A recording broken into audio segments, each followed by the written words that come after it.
Hello everyone. तो आज जो टॉपिक हम कवर करेंगे it is relative velocity in one dimension.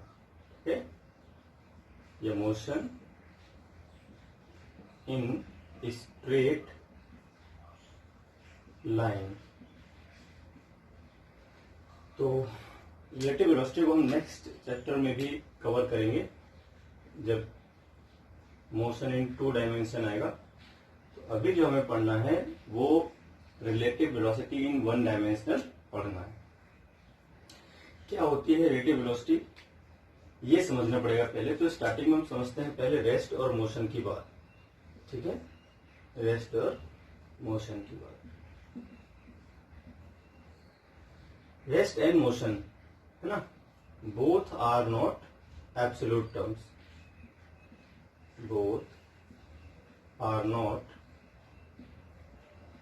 Absolute terms. अब इसका मतलब क्या है पहले ये समझ लीजिए, है ना। कोई बॉडी रेस्ट में है या मोशन में है, ये कोई एब्सोल्यूट टर्म्स है ही नहीं। एक ही बॉडी डिफरेंट बॉडीज के लिए या डिफरेंट डिफरेंस ऑफ फ्रेम के लिए अलग अलग तरह से ट्रीट करती है। मतलब एक ही बॉडी रेस्ट में भी कही जा सकती है एक ही टाइम पर एक बॉडी के लिए, और वही बॉडी किसी और बॉडी के लिए सेम टाइम पर मोशन में कही जा सकती है। मतलब जो रेस्ट और मोशन होता है ये कैसे टर्म्स होते हैं, ये होते हैं रिलेटिव टर्म्स, है ना। Rest and motion are relative terms. इसको मैं एग्जांपल के तौर पे आपको समझाता हूं। मान लीजिए आपके पास एक ट्रेन है, ठीक है। उस ट्रेन में ये दो व्यक्ति हैं, ठीक है भाई।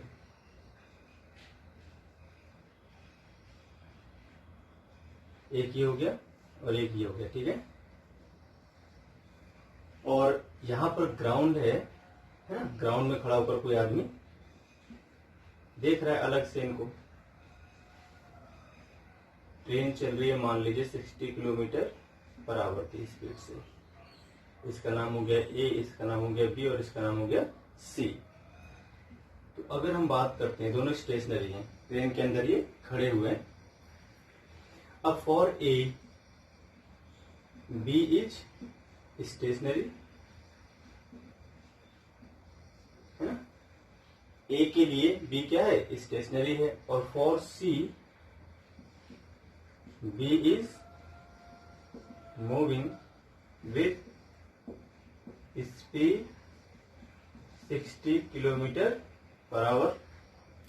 देखिए ऑब्जेक्ट वही थी, एक ही व्यक्ति है ये बी और बी, पर ये अलग अलग पर्सन्स के लिए अलग अलग तरह से ट्रीट कर रहा है। एक पर्सन के लिए रुका हुआ है और एक पर्सन के लिए क्या है, 60 किलोमीटर पर आवर की स्पीड से ये मोशन कर रहा है। एक को लगता है इसके पास ही बैठा हुआ है हमेशा, तो इसको तो लगता है रुका हुआ है मेरे बगल में बैठा हुआ है। जब किसी को क्या लगता है दूर जा रहा है 60 किलोमीटर पर आवर की स्पीड से। तो इसका मतलब हो गया रेस्ट और मोशन क्या होते हैं भाई, relative terms. Rest and motion are relative terms, ठीक है। अब अगर हम देखें तो ऑब्जेक्ट बी की जो स्पीड है ना, ऑब्जेक्ट बी की जो स्पीड है वो डिफरेंट पर्सन्स के लिए क्या आएगी, डिफरेंट आएगी। अगर हम अलग अलग रेफरेंस फ्रेम लेते हैं तो इसकी स्पीड क्या आएगी, अलग अलग आएगी। मतलब जो इसकी स्पीड है वो कोई फिक्स्ड स्पीड नहीं है ना। तो अगर हम कभी ऐसे बोलते हैं कि कोई ऑब्जेक्ट 60 किलोमीटर पर आवर की स्पीड से चल रहा है, तो वो 60 किलोमीटर पर आवर की जो स्पीड है, आपको ध्यान रखना है, वो अर्थ के रिस्पेक्ट में बोली जाती है। किसके रिस्पेक्ट में, अर्थ के रिस्पेक्ट में बोली जाती है। इसका मतलब ये नहीं कि उसकी स्पीड 60 किलोमीटर पर आवर सभी के लिए हो जाएगी, तो सिर्फ अर्थ के लिए 60 किलोमीटर पर आवर है। अगर हम सन से देखें या मून से देखें, उसको ऑब्जर्व करें, तो इसकी स्पीड कुछ और होगी ना। तो जब ये नहीं दिया होता है कि ये स्पीड किसके, वैसे तो ऐसा होना चाहिए, हमेशा ये देना चाहिए कि ऑब्जेक्ट की स्पीड इतनी है इसके रिस्पेक्ट में। और कभी कभी ऐसे देता है सीधे कि एक ऑब्जेक्ट 30 किलोमीटर पर आवर की स्पीड से मूव कर रही है ना। तो आपको ध्यान रखना है हमेशा किसके लिए, understood with respect to earth, क्योंकि हम अर्थ पे रहते हैं तो अर्थ के रिस्पेक्ट में ही सभी ऑब्जेक्ट की स्पीड को हम मेजर करते हैं, या फिर हम बता देते हैं कि ए के रिस्पेक्ट में बी इतनी स्पीड से मूव कर रहा है। तो बात आ गई अब रिलेटिव वेलोसिटी, यानी किसी ऑब्जेक्ट की वेलोसिटी किसी दूसरे ऑब्जेक्ट के रिस्पेक्ट में हम कैसे निकालेंगे, ये हमें पता होना चाहिए। अच्छा, रिलेटिव टर्म केवल वेलोसिटी में नहीं है, रिलेटिव डिस्प्लेसमेंट भी है, रिलेटिव वेलोसिटी भी है, और रिलेटिव एक्सेलरेशन भी है। ठीक है, ये सारी चीजें क्या है, रिलेटिव हैं। जरूरी नहीं है कि हमने जो डिस्प्लेसमेंट कवर किया है वो सभी के लिए सेम हो, है ना। हमने जो डिस्प्लेसमेंट कवर किया है वो सभी के लिए सेम हो, ऐसा कोई जरूरी नहीं है। समझाता हूं मैं, देखिए एग्जांपल के तौर पे मान लीजिए यहाँ पर एक ऑब्जेक्ट है ए, एक ऑब्जेक्ट हो गई बी आपके पास, और एक ऑब्जेक्ट हो गई सी। सी मान लेते हैं S1, ये तीनों एक ही जगह पर थे, बिल्कुल एक ही जगह पर। ठीक है, सी ने S1 डिस्प्लेसमेंट कवर किया, ठीक है भाई, बी अपनी जगह पर ही रही, और जो ए है उसने डिस्प्लेसमेंट कवर कर लिया मान लीजिए S2, है ना, और ये ऑब्जेक्ट पहुंच गया ए जगह पर, बी अपनी जगह पर है, सी यहां पहुंच गया, है ना। अब अगर हम देखें सी बी के लिए कितना चला है, तो बी तो अपनी जगह पर ही है। अगर हम देखें सी की दूरी बी से कितनी हो चुकी है, S1 वेक्टर हो चुकी है, कितनी हो चुकी है, S1 वेक्टर, इस डायरेक्शन में आगे की ओर, है कि नहीं।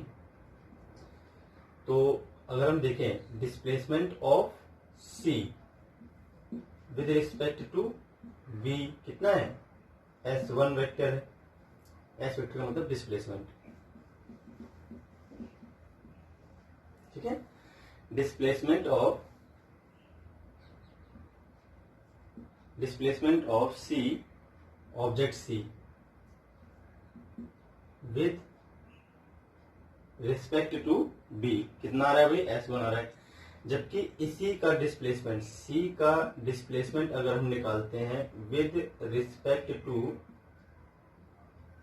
ये ऑब्जेक्ट ए है तो ए यहां पहुंच चुका है, ठीक है, विद ऑब्जेक्ट ए, तो वो कितना आएगा, देखिए इससे कितनी दूरी है। अगर ए को ए बी इसको ऑब्जर्व करो, देखो दोनों एक साथ थे, ए और सी बिल्कुल पास में थे। अब हम देखें तो ए से जो सी की दूरी है वो कितनी हो गई है, ए से सी की दूरी हो चुकी है S1 माइनस S2, ठीक है, S1 माइनस S2। तो ए के लिए तो जो सी चला है वो सिर्फ इतनी दूरी चला है ना, जबकि बी के लिए चला है एक्चुअल में इतनी दूरी। तो अगर हम देखें ध्यान से तो सी का जो डिस्प्लेसमेंट आएगा विद रिस्पेक्ट टू ए वो कितना आएगा, S1 vector minus S2 vector, मतलब एक ही ऑब्जेक्ट का displacement for different persons, for different reference frame, for different objects क्या आएगा भाई, अलग अलग आएगा। ऐसे ही इसकी वेलोसिटी भी अलग अलग आएगी और इसका एक्सेलरेशन भी क्या आएगा, अलग अलग। तो यही हमें आज कवर करनी है चीजें, ठीक है। तो आपको समझना है क्या चीज है, तो ये तो बेसिक थ्योरी थी इसकी। अब देखते हैं फॉर्मूला क्या यूज करना है, मैथमेटिकली कैसे हम इसको सॉल्व करते हैं। तो रिलेटिव वेलोसिटी है क्या, अगर हम बात करते हैं रिलेटिव वेलोसिटी की तो इसकी डेफिनेशन क्या बनेगी भाई, velocity of object with respect of other object is called relative velocity. Relative velocity क्या हो जाएगी भाई, velocity of an object, velocity of an object with respect to other object is called relative velocity. Clear हो गई बात, इसे हम क्या बोलेंगे भाई, रिलेटिव वेलोसिटी बोलेंगे। अब देखते हैं इसका फॉर्मूला क्या है, ठीक है। तो मान लीजिए आपके पास एक ऑब्जेक्ट है जो v1 वेक्टर से मूव करता है और दूसरा ऑब्जेक्ट जो है वो v2 वेक्टर से मूव कर रहा है, ठीक है। अभी चूंकि हम वन डायमेंशन पे पढ़ते हैं तो उनको एक ही स्ट्रेट लाइन में हम मूव करवा सकते हैं, वैसे 2D में पढ़ेंगे थोड़ा और कॉम्प्लिकेट हो जाएगा। तो अभी हमें इजी पढ़ना है, इसको हम 2D में और ज्यादा कवर करेंगे। तो अब अगर हमें निकालना है v1 2 और हमें निकालना है V12 तो इसका मतलब क्या है पहले ये समझिए। V12 को बोलते हैं velocity of first with respect to second. ठीक है भाई, ये आपकी फर्स्ट ऑब्जेक्ट है और ये आपकी सेकेंड ऑब्जेक्ट है। तो velocity of first object with respect to second object, यहां पर क्या आएगा भाई, velocity of second with respect to first. तो V21 का मतलब देखो, जो पहले लिखा है उसकी होती है, जो बाद में लिखा है उसके रिस्पेक्ट में होती है। तो हम बोलेंगे velocity of first object with respect to second object, velocity of second object with respect to first object. Clear है बात। अब आपको ध्यान रखनी है पहले एक बात, हम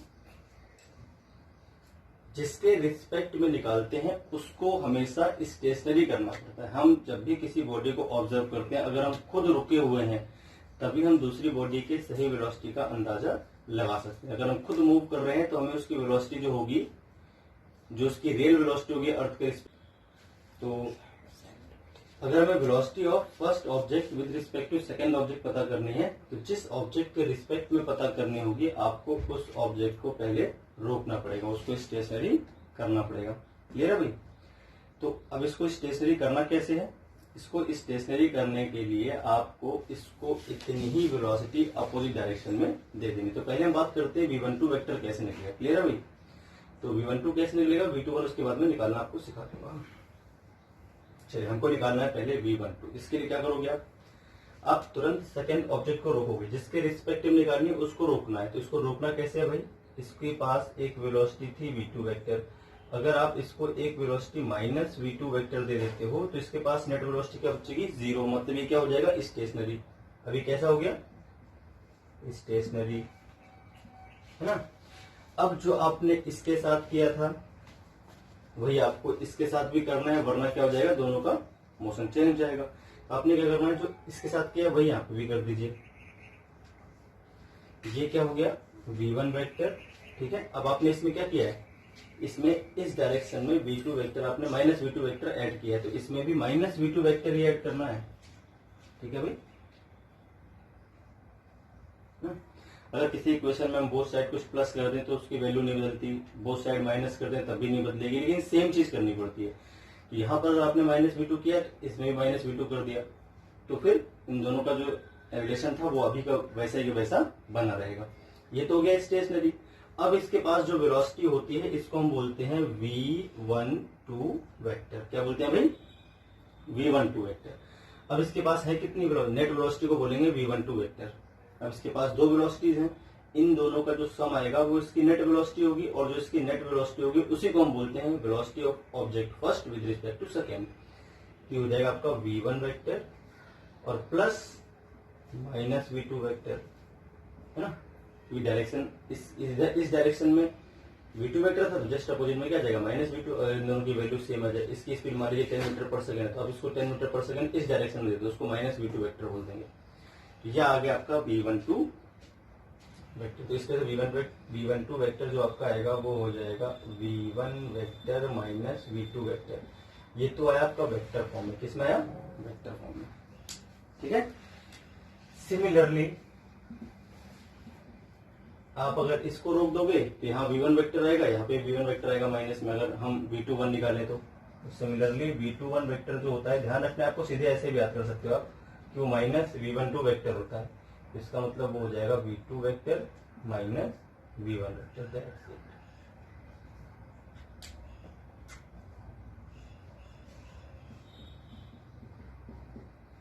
इसमें करना क्या है, जिस ऑब्जेक्ट की वेलोसिटी निकालनी है ना, उसकी वेलोसिटी में से दूसरे ऑब्जेक्ट की वेलोसिटी को आपको माइनस कर देना है वेक्टर फॉर्म में। जिसके रिस्पेक्ट में निकालनी है वो माइनस में आएगी, जिसकी निकालनी है वो प्लस में आएगी। ऐसे अगर हम यहाँ पर देखें तो velocity of object 2 with respect to first है, तो वेलोसिटी ऑफ ऑब्जेक्ट सेकंड में से फर्स्ट वाले की वेलोसिटी को आपको माइनस करना है, लेकिन इन वेक्टर फॉर्म करना है। किसमें करना है, वेक्टर फॉर्म में। आप सीधे वैल्यू मत माइनस कर देना, ये वेक्टर लगा हुआ है तो वेक्टर का सब्ट्रैक्शन अलग तरह से होता है, ये आप नोट कर लें। इसके बाद हम दिखाते हैं कैसे करना है इनका सब्ट्रैक्शन। क्लियर होगी बात। अब देखते हैं आगे।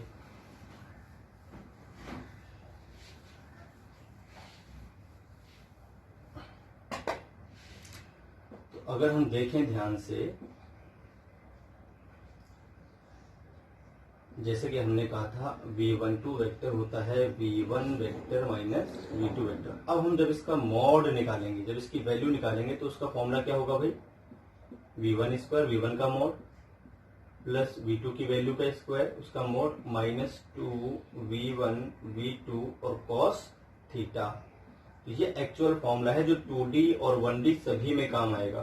ठीक है, अभी हम 1D की अगर बात करते हैं तो ये एंगल या तो 0 होगा या 180 होगा, लेकिन जब हम 2D की बात करेंगे तो एंगल कुछ भी पॉसिबल होगा। ठीक है, चलिए अभी देखते हैं example.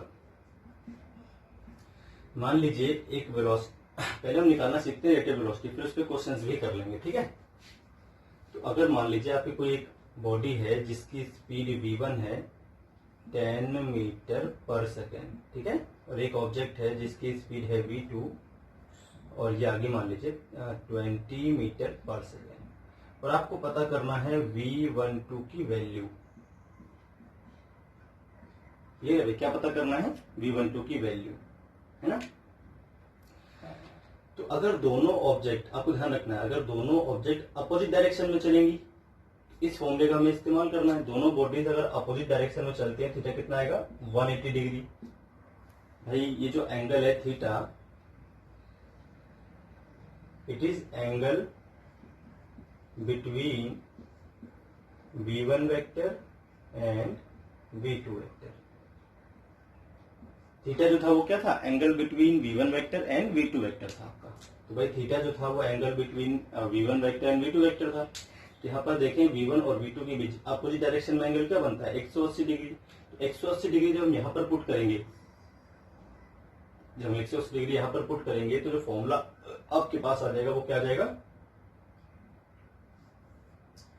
v1 square plus v2 square minus 2v1 v2 cos 180 degree. कितना आ जाएगा भाई, cos 180 डिग्री। और cos 180 की वैल्यू क्या होती है -1, तो माइनस यहाँ का और माइनस यहाँ का प्लस हो जाएगा, तो ये आ जाएगा फाइनली आपके पास v1 प्लस v2 का होल स्क्वायर, इस तरह से। तो आंसर आपका आ जाएगा v1 प्लस v2, क्योंकि cos 180 डिग्री की वैल्यू होती है -1। यहाँ पर जब हम पुट करेंगे तो आपके पास ये आ जाएगा। तो इससे हमें क्या चल गया पता, अगर दो बॉडीज अपोजिट डायरेक्शन में मूव कर रही हैं तो उनकी जो रिलेटिव वेलोसिटी है उसका मोड आता है v1 प्लस v2। ठीक है, तो अब आंसर क्या हो जाएगा आपका, आंसर हो जाएगा आपका 30 मीटर पर सेकेंड। आंसर क्या हो जाएगा भाई, 30 मीटर पर सेकेंड। यहाँ पर नोट में पहले एक बात देख लें, ये तो फॉर्मूला हो गया सभी के लिए, है ना। अब अगर हम नोट में देखें,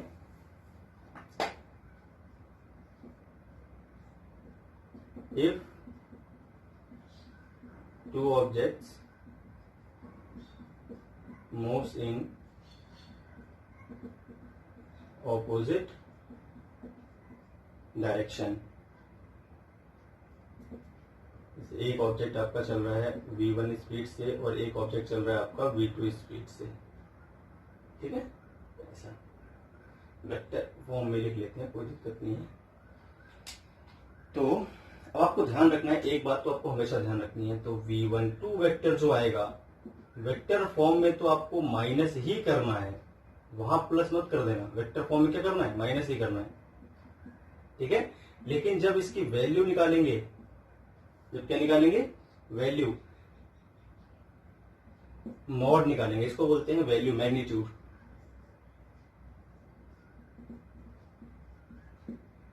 तो जो मैग्नीट्यूड आएगा वो कितना आ जाएगा, वो आ जाएगा v1 प्लस v2। अभी पीछे मैंने सॉल्व किया था, क्योंकि जो मैग्नीट्यूड का फॉर्मूला होता है वो होता है root v1 square plus v2 square minus 2v1 v2 cos theta,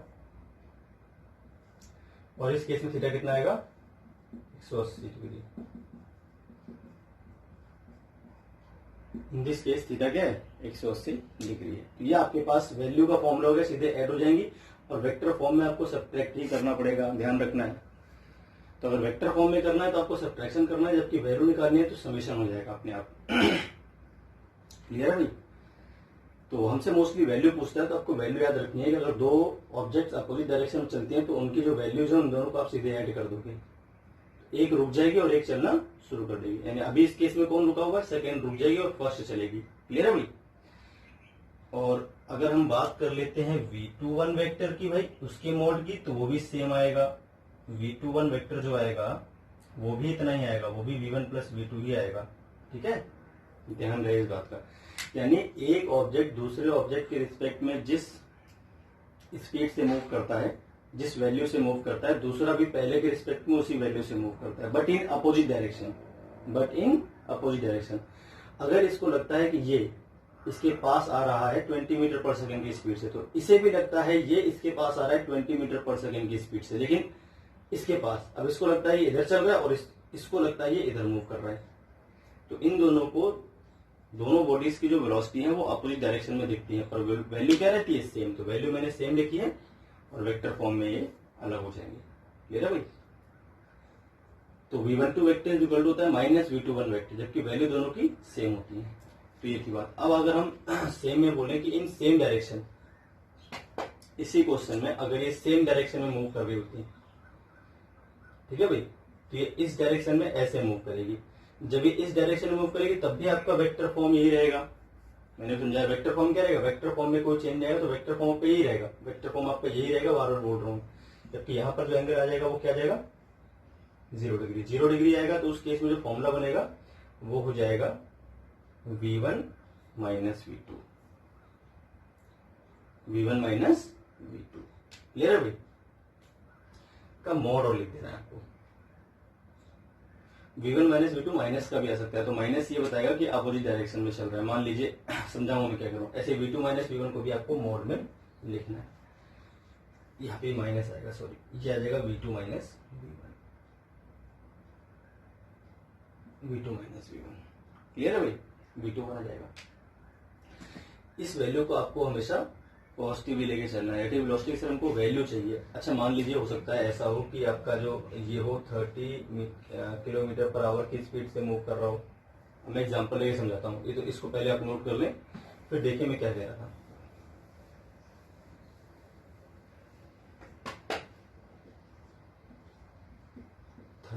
kilometre per our की स्पीड से, और मान लीजिए ये मूव कर रहा है 50 किलोमीटर पर आवर की स्पीड से। क्लियर है भाई। ये मान लीजिए ऑब्जेक्ट बी है और ये ऑब्जेक्ट ए है। जब हम VBA निकालेंगे तो VBA की वैल्यू है ना, ये आ जाएगा VB माइनस VA। कितना आ जाएगा भाई, 20 किलोमीटर पर आवर, है ना। अभी पॉजिटिव आया, इसका मतलब जब ऑब्जेक्ट ए को हम रोक लेंगे, अगर ऑब्जेक्ट ए को हम रोक लेते हैं, स्टेशनरी कर देते हैं, VA को 0 कर देते हैं, तो VB इसके लिए चलेगा 20 किलोमीटर पर आवर की स्पीड से आगे की ओर। ठीक है, क्योंकि इसकी वेलोसिटी को मैंने प्लस माना तो प्लस ही आंसर दिया है। अब अगर हम बात कर लेते हैं VAB की, किसकी भाई, VAB की, तो मैंने कहा था इसको करना होता है VA माइनस VB, है ना। तो कितना आ जाएगा, माइनस 20 किलोमीटर पर आवर आ जाएगा। अब माइनस क्या शो कर रहा है पता है, माइनस ये शो करता है, ये वाला माइनस, कि ऑब्जेक्ट ए की वेलोसिटी बी के लिए, अगर आप बी पे खड़े हो जाओ, मतलब अगर बी को रोक देते हैं, अगर मैं बी को रोक दूं तो जो ए है वो इसकी तरफ मूव नहीं करेगा, अब ये उल्टा मूव करेगा। मैंने कहा था अगर ए को बी इधर जाता हुआ नजर आएगा तो बी को ए इधर उल्टा जाता हुआ नजर आएगा, लेकिन सेम स्पीड से। अब इसकी स्पीड भी क्या होगी, 20 किलोमीटर पर आवर। अभी माइनस क्या शो कर रहा था, केवल डायरेक्शन को, इसलिए यहाँ पर मॉड लगा होता है, इसलिए हम माइनस नहीं लगाते, हम केवल वैल्यू हम जानते हैं वैल्यू क्या आ रही है, 20 किलोमीटर पर आवर ही आ रही है। डायरेक्शन को हम बाद में देख लेंगे अपने हिसाब से। तो माइनस अगर आपको लगाना है तो माइनस के सिर्फ क्या बताएगा, माइनस सिर्फ डायरेक्शन को बताएगा। तो अगर इसका आंसर माइनस का आ गया, मतलब ए जिस डायरेक्शन में चल रहा है उसका उल्टा दिखेगा बी को। और अगर ये वैल्यू प्लस में नहीं आती तो हम बोलते ए जिस डायरेक्शन में चल रहा है बी को उसी डायरेक्शन में दिखेगा। क्लियर है भाई। इस तरह से होता है, इसलिए माइनस लगाते नहीं। माइनस तो केवल डायरेक्शन को रिप्रेजेंट कर रहा होता है। तो अब देखते हैं आगे। ऐसे ही आपका एक्सेलरेशन भी आएगा, है ना। अगर आपको निकालना है एक्सेलरेशन A12 वेक्टर, तो आ जाएगा A1 vector minus A2 vector. ठीक है। और जो इसका मॉड आएगा, मॉड कितना हो जाएगा भाई, रूट, ये रिलेटिव एक्सेलरेशन हो गया आपके पास। ठीक है भाई। पूरा लिखता हूँ, एक्सेलरेशन।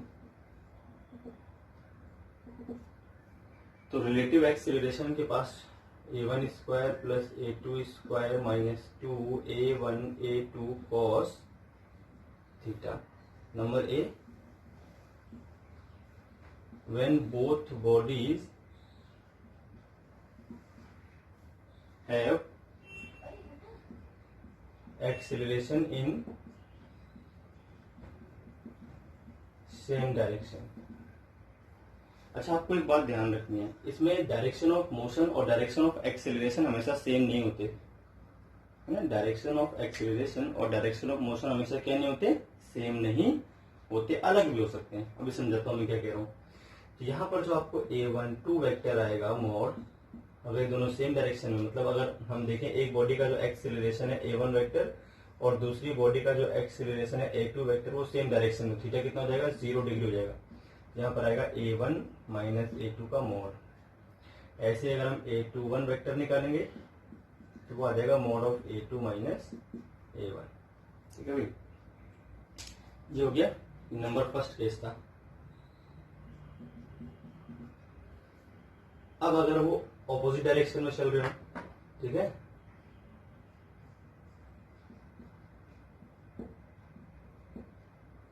तो मान लीजिए a2 इस डायरेक्शन में होता है ऐसा, तो थीटा कितना होता है, 180 डिग्री। चल रहे हैं, इनका जो एक्सेलरेशन है वो अपोजिट डायरेक्शन में, बॉडी किधर भी मूव कर सकती है। तो यहाँ पर जो आएगा ये प्लस आ जाएगा, यहाँ पर जो आएगा ये प्लस आ जाएगा, थीटा 180 डिग्री बनेगा तो प्लस का हो जाएगा फॉर्मूला, इसी फॉर्मूले में रखने के बाद। ठीक है, तो ये नंबर सेकेंड केस हो गया। When both bodies acceleration opposite direction, तो आपके पास ये आ जाएगा, ये नंबर सेकेंड केस है। ठीक है, अच्छा मैं ये बोल रहा था, जो एक्सेलरेशन और मोशन की डायरेक्शन है वो सेम हो ऐसा कोई जरूरी नहीं है। ठीक है, तो आपको जब फॉर्मूले में एंगल लगाना है, जो थीटा है, theta is the angle between a1 vector and a2 vector है। क्लियर है भाई, एंगल ये a1 वेक्टर और a2 वेक्टर के बीच का है, ये आपको ध्यान रखना है। ठीक है भाई, इस तरह से क्वेश्चन हो जाएगा। ये मोशन की डायरेक्शन के बीच का है, v1 वेक्टर और v2 वेक्टर से मतलब नहीं है, यहाँ पर a1 वेक्टर a2 वेक्टर के बीच का एंगल आएगा, ये ध्यान रखना है आपके बात। चलिए तो आगे देखते हैं, ऐसे डिस्प्लेसमेंट का भी हो जाएगा, है ना, सेम।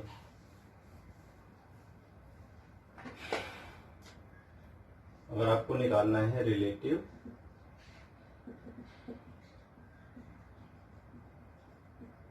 डिस्प्लेसमेंट, तो वो भी इस तरह से आप कर सकते हो।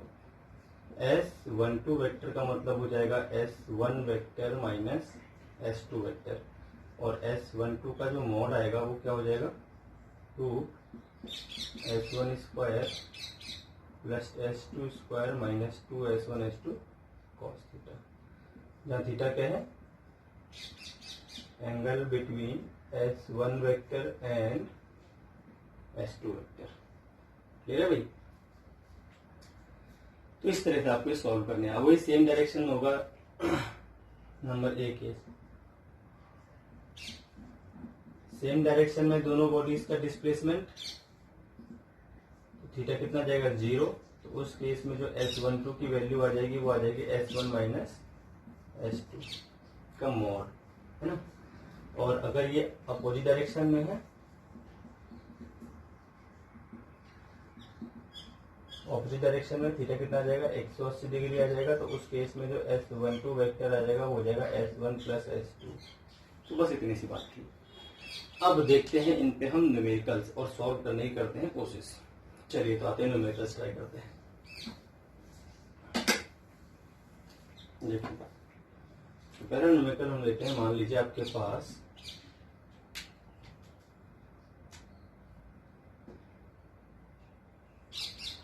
एक ट्रेन है ये, जिसकी लेंथ मान लेते हैं 100 मीटर। ठीक है भाई, और ये दूसरी ट्रेन है जिसकी लेंथ भी हम मान लेते हैं 100 मीटर, और इनके जो बीच की डिस्टेंस है वो भी मान लेते हैं 100 मीटर। इनके इंजन के बीच की जो डिस्टेंस है वो 100 मीटर है। ठीक है, ट्रेन ए हो गई और एक ट्रेन बी हो गई। अब वीए की जो स्पीड है, अच्छा वीए इस तरफ मूव कर रही है, जो डायरेक्शन ऑफ मोशन है इनका वो इस तरफ है, और ये मूव कर रही है ऐसे। ठीक है भाई, तो वीए जो आएगा आएगा नहीं, दिया हुआ है 10 मीटर पर सेकेंड, और वीबी जो दिया हुआ है वो मान लीजिए दिया हुआ है 20 मीटर पर सेकेंड। आपको पता करना है find time taken to cross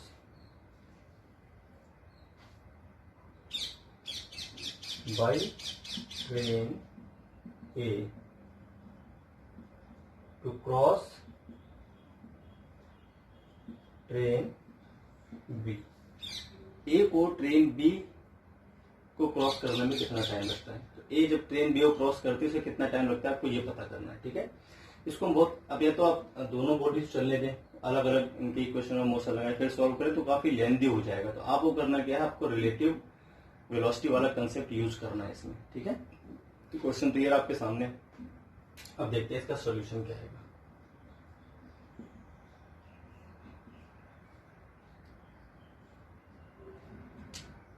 अच्छा, इसमें क्या करना है, हमने कहा था किसी एक ऑब्जेक्ट को आपको रोकना है, जो भी आपको ऐसा, अब ट्रेन कितना टाइम ले, ट्रेन को चलने देते हैं, बी को रोक लेते हैं, है ना। चलिए तो बी को रोकते हैं पहले।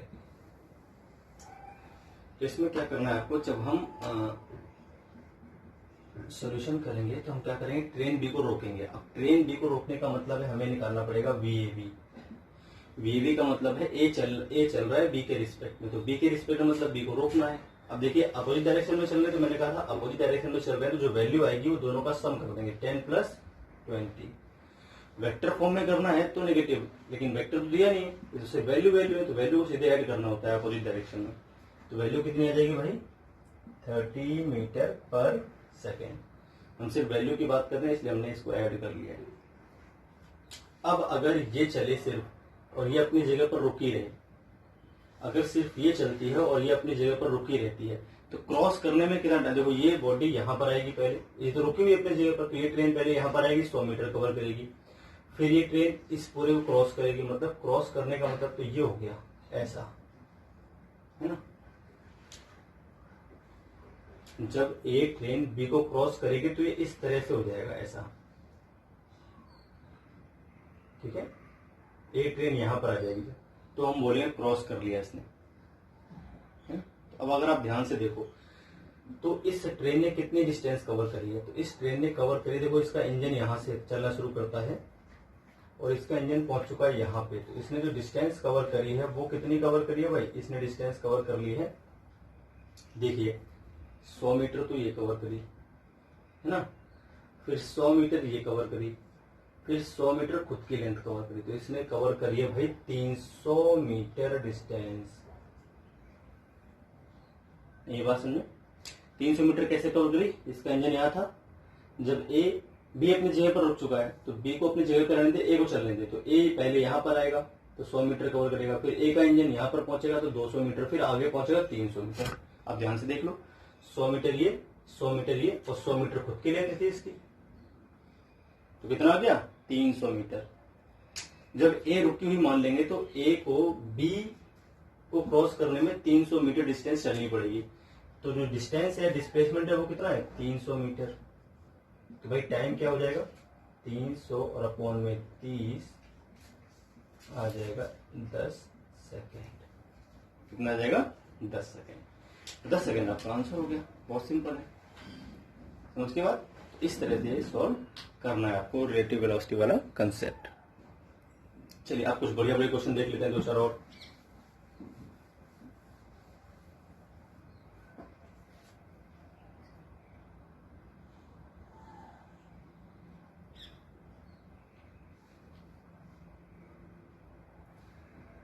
अच्छा, मान लेते हैं अपने पास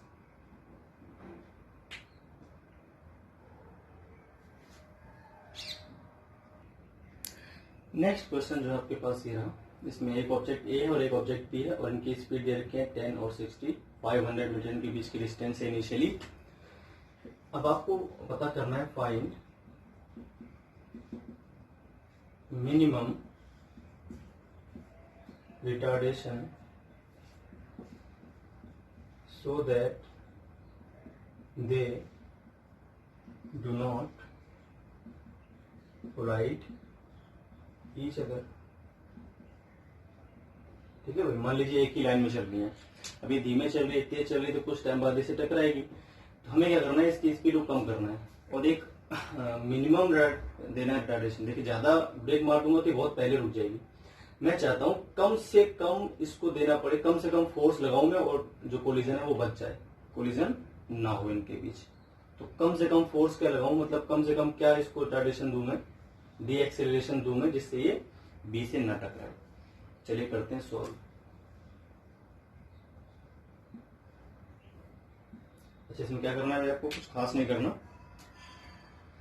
सबसे पहले हम बी को लेते हैं रोक, तो हमें निकालना पड़ेगा VAB। तो बी रुक गया, तो VAB की जो स्पीड आएगी, मैंने कहा था अगर सेम डायरेक्शन में मूव करेंगे तो माइनस करना पड़ेगा, 60 माइनस 10 हो जाएगा, तो कितना आ जाएगा 50 मीटर पर सेकेंड। क्लियर है। तो अगर बी रुक गया है और ए को बी से टकराना नहीं है, तो ये इसके जस्ट पास आके रुकेगा, जस्ट पास। अब जस्ट पास को हम 500 मीटर मान लेंगे, मतलब ये इसके पास आके रुक गया तो टकराएगा नहीं, ऐसा मान लेते हैं, है ना। तो 499.9 मीटर को चला, उसको 500 मीटर मानना पड़ेगा, ये हमारी मजबूरी होती है। तो टकराने वाली न टकराने वाली कंडीशन में हमें इसको जस्ट पास लेके आना है। जस्ट पास में 500 मीटर ही कवर करेगा। अब कुछ बच्चे सोच रहे होंगे सर 500 मीटर में तो टकरा जाएगा, तो टकराएगा नहीं, ये मान लीजिए 499.99 चलता है तो नहीं टकराएगा, है ना। तो इसको तो 500 ले सकते हैं लगभग, तो इसको 500 ही लिखना पड़ेगा, मजबूरी है। तो डिस्प्लेसमेंट क्या कवर होगा भाई, डिस्प्लेसमेंट कवर हो जाएगा इसका 500 मीटर, जो डिस्प्लेसमेंट है अपने पास कवर करने के लिए, है ना। अच्छा ये तो थी अपने पास VAB का मतलब हो गया इनिशियल स्पीड। मान लीजिए आपके पास कोई ऑब्जेक्ट है जिसकी जो इनिशियल स्पीड है वो कितनी है VAB, और वह है कितनी 50, और इसको चलना है 500 मीटर। कितना चलना है भाई 500 मीटर, और यहाँ पर आकर इसको रुक जाना है। तो इसकी फाइनल स्पीड है वो क्या हो जानी चाहिए, 0 हो जानी चाहिए। क्लियर है, यहाँ पर आके रुक जाएगी इस तरह से। तो अब हम लगा देंगे इक्वेशन, कौन सी लगा देंगे भाई, यहाँ पे V पता है, U पता है, S पता है, टाइम का कोई मतलब नहीं, टाइम जब न दिया तो आपको थर्ड इक्वेशन लगानी है। V square is equal to हो जाएगा U स्क्वायर, ठीक है। और अगर आप प्लस 2s लगाओगे तो एक ही वैल्यू माइनस की आएगी, क्योंकि रिटार्डेशन की बात कर रहा है। हम जानते हैं ब्रेक मारे हमने तो -2s हम लगा देंगे, क्योंकि जो एक्सेलरेशन है वो अपोजिट डायरेक्शन में है, तभी तो बॉडी रुक रही है। तो -2s लगा दिए, एक ही वैल्यू प्लस कह जाएगी। तो हम बोलेंगे ये एक्स माइनस हम ऑलरेडी लगा चुके हैं, इसका मतलब ये है क्या, रिटार्डेशन है, हम सिर्फ वैल्यू निकाल रहे हैं इसकी। तो V स्क्वायर कितना है 0, U स्क्वायर क्या था आपके पास 0, 50 का मतलब हो गया 2500 स्क्वायर भी तो करना है, -2 इंटू A इंटू जो डिस्प्लेसमेंट है वो कितना है भाई 500 है। तो ये आपका हो जाएगा 2500/1000 इज इक्वल टू A। तो जो A की वैल्यू आ जाएगी वो कितनी आ जाएगी 2.5 मीटर पर सेकेंड स्क्वायर। हैंस रिटार्डेशन क्या हो जाएगा भाई अपने पास इज 2.5 मीटर पर सेकेंड स्क्वायर। इस तरह से क्वेश्चन सॉल्व करने होते हैं। तो आज के वीडियो लेक्चर में हम इतना ही कवर करते हैं। नेक्स्ट वीडियो लेक्चर में हम इसके बढ़िया बढ़िया क्वेश्चंस करेंगे रेट ऑफ वेलोसिटी के कंसेप्ट पे, जो IIT JEE और नीट के लिए बहुत यूजफुल होंगे। ठीक है, तो आज के लिए इतना ही। नेक्स्ट वीडियो लेक्चर में मिलेंगे नेक्स्ट टॉपिक के साथ।